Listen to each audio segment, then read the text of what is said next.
Welcome to This Explainer. Okay, so today we're unpacking a massive controversial bombshell that just dropped in the tech world. There is a wild rumor going around that OpenAI is actively developing a revolutionary smartphone. But here's the catch. It doesn't have a single traditional app. I mean, it's a complete paradigm shift, so let's just dive right in and see exactly what this means for the future of how we interact with our devices. This whole thing absolutely blew up when renowned tech analyst Ming-Chi Kuo dropped a research note that sent shockwaves straight through Silicon Valley. Now, Kuo has an incredibly accurate track record for predicting major tech moves, and he laid out this seriously audacious prediction. OpenAI isn't just making a phone, they're planning to completely replace apps with AI agents, and they are targeting a massive production scale by 2028. And to immediately put that production target into perspective, 300 million. Hitting this annual target would mean OpenAI capturing a staggering 23% of the global smartphone market right out of the gate. For a company that has literally never manufactured a single piece of consumer hardware, this is an incredibly aggressive goal, and it forces us to ask how on earth they actually plan to pull it off. Well, the runway for this project is already in motion. The whole thing was heavily bolstered back in May 2025 by OpenAI's massive $6.5 billion acquisition of IIO, which is the hardware startup founded by legendary former Apple designer Johnny Ive. With specs targeted for finalization by early 2027 and mass production kicking off in 2028, the wheels are spinning incredibly fast. Moving on to Section 2. Enter the Agent-First interface.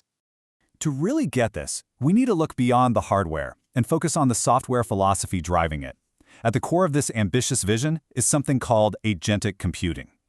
Think of this as a complete reversal of how you use your phone today. Instead of you doing the manual work, swiping around, finding the app, opening it, tapping a bunch of buttons, a single conversational assistant seamlessly handles all your requests in the background. You literally just tell it what you want, and the AI orchestrates the tasks autonomously. Think about the stark contrast between our current reality and OpenAI's proposed future. On a traditional phone, you're staring at an app grid, managing maybe 50 to 100 isolated apps, and having to manually learn how each one works.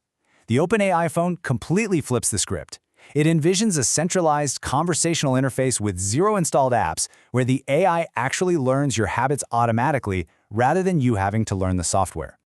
Let's bring this down to earth with a real-world example of what this looks like in practice. Say you're booking a ride.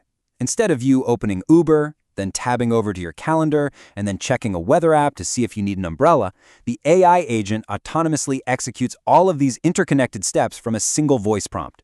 It calculates your optimal departure time, books the ride, and reminds you it's raining, all seamlessly in the background. Which brings us to Section 3, the Apple ecosystem trap. Now, while an AI assistant that handles absolutely everything sounds like a total utopia, delivering it means OpenAI must somehow bypass the most formidable Goliath in the tech industry. We're talking about Apple. Apple boasts an industry-leading 92% customer retention rate, and that's because users are tightly bound by a complex web of lock-ins. Your photos are trapped in iCloud, your family relies on iMessage Blue Bubbles, your AirPods pair like magic, and you've likely sunk hundreds or even thousands of dollars into App Store subscriptions. It is a massive ecosystem trap built on 17 years of deeply ingrained daily habits. Furthermore, when we directly compare their AI systems, we can clearly see that Apple Intelligence possesses some massive structural advantages.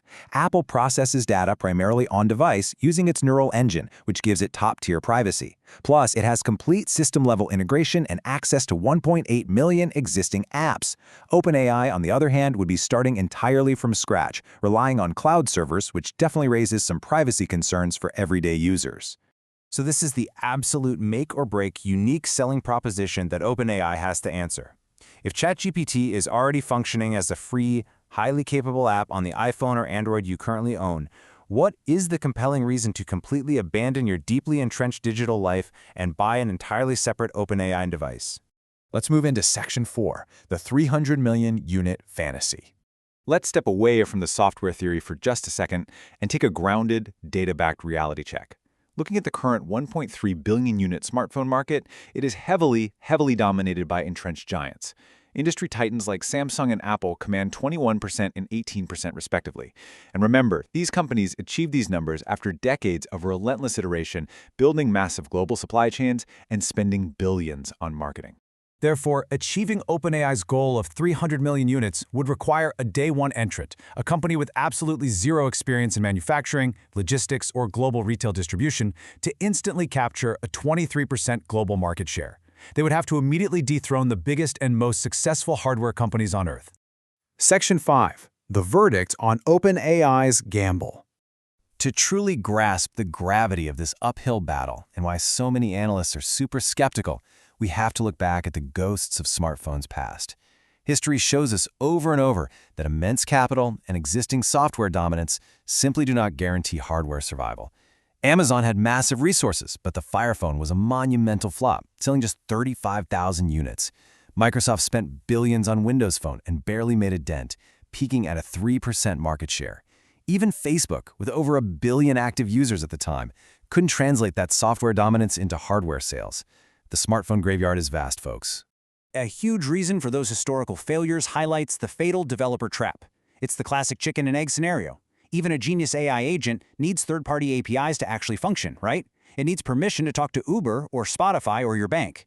But developers and companies simply won't grant access or build for a platform without a massive pre-existing user base. And users? Well, they won't buy the phone if it can't connect to their favorite services. Plus, there is a fundamental behavioral hurdle here. An entirely appless phone completely overlooks the reality that we don't just use our devices for productivity and task completion. We crave visual apps. You can't ask an AI to replace the visual experience of casually browsing Instagram or TikTok, watching a long movie on Netflix, or playing an immersive mobile game like Call of Duty. Entertainment and discovery actually require dedicated visual interfaces. But hey, despite these monumental hurdles, we definitely can't count OpenAI out entirely. They could still severely disrupt the market if they deploy super aggressive pricing strategies, say targeting the $300 to $400 mid-range market. They could also focus heavily on emerging markets where Apple's ecosystem is a lot weaker, or secure major hardware partnerships with heavy-hitting brands like Tesla or Samsung. They really just need that one flawless killer feature that truly justifies making the switch. So, regardless of whether OpenAI actually manages to sell 300 million phones by 2028, or if the whole project fails entirely just like the Amazon Fire Phone, this incredibly bold vision leaves us pondering the ultimate fate of our digital lives. As we move into this next wild era of computing, the real question you should take away from this explainer is this: will AI eventually kill the app entirely, or will the apps we already know and love simply contain and control the AI?